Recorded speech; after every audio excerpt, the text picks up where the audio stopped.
Hi! Hello! Good morning everyone! Ito na naman tayo. Kakain na naman tayo ng pansitan. Pero bago ang lahat, hi vlog!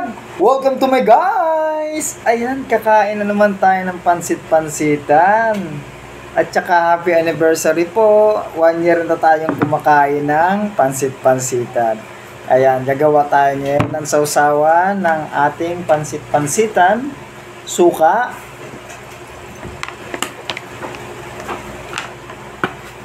honey,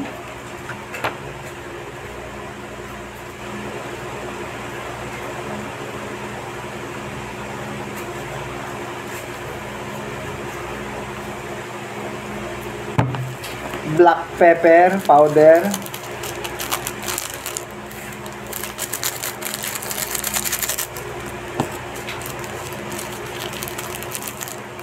yan, para sa may mga aragaut dyan, arthritis, rheumatic, yan, pangpababa siya ng uric acid. Neutralize niya. Meron siyang sangkap na amino acid para i-balance niya ang uric acid natin at ang amino acid.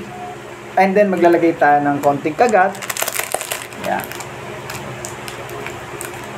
Ang nakasulat ay sili maanghang. Yan. Yan, lalagyan natin siya. Ayan, nakagawa na tayo ng sausawan. And then, medyo mix-mix natin. Pwede daliri na. Maganda to sa katawan natin, guys. 3 to 4 days, hindi ka makapupo, constipated ka, ito. Yan, antioxidant din siya. Yan, maganda po siya. High blood ka, diabetic. Yan. Napakasarap po niya.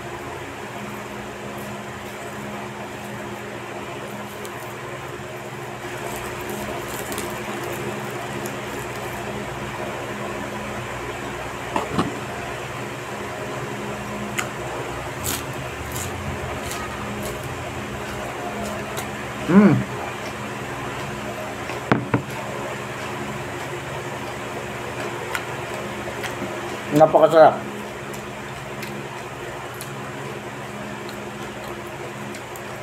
Huwag niyo pong kalimutan like and share para malaman po ng iba na yung pansit-pansitan pala ay maganda sa ating katawan. Meron sa ibang bansa binibili